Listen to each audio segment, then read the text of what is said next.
So ESPN ranks the top 5 women's college basketball players of all time. And they leave Caitlin Clark off for the simple reason of not having a championship. So let's chat about it.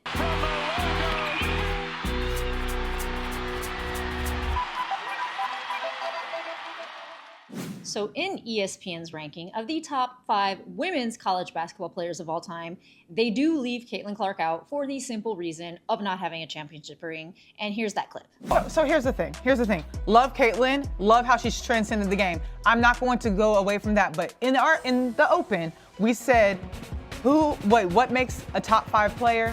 Winning. The only strike against Caitlin Clark is that she has not won a national championship. And that is the only thing that you can put against her, because the way she has dominated the record books when she was at Iowa was something you cannot duplicate. She's a 3-time NCAA scoring leader and assist leader, a true point guard for the people, 3-time All-American, 2-time Naismith Player of the Year, 2-time AP Player of the Year, all-time leading scorer. She broke the records of Kelsey Plum and Sabrina. Like, literally, there is nobody who has been such a front-facing name through a direct reflection of her skill set. But how can you be a top 5 player if you have not won a title? It's a great point, which is why I agree with you. Convince me, Ari. We're switching them back. So I just want to say, I don't have anything against you if you don't think that Caitlin Clark is one of the top 5 basketball players of all time. But for the simple reason of not winning a championship, I do have to disagree. And here's why. And this is just my personal thought. I think that championships are definitely a team recognition. They are something that a team does together and accomplishes. In the instance of women's college basketball, there have always been the dominant teams. There is UConn, there is South Carolina, there is Tennessee, and at times there was USC back when Cheryl Miller was there. So this is very debatable, but this is just my personal feeling. And I think that the fact that Caitlin Clark started on a team that really did not have like exponential, like mind-blowing talent existing and brought that team to a championship really says something about you as a player. And when you are ranking players, you are ranking them as an individual unit rather than a team. Now, a lot of times you as an individual can really raise that team up and bring them to a championship. But I wonder if Breanna Stewart, who was ranked number 1 in the top college basketball players of all time, which there's a great argument for, but if she would have been on an Iowa team, would she have been able to win that championship also?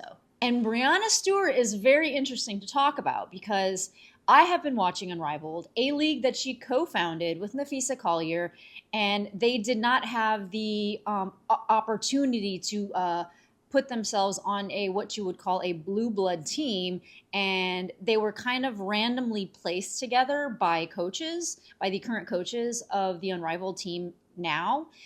And I gotta say, the Mist, which is Breanna Stewart's team, is the second to worst team in Unrivaled.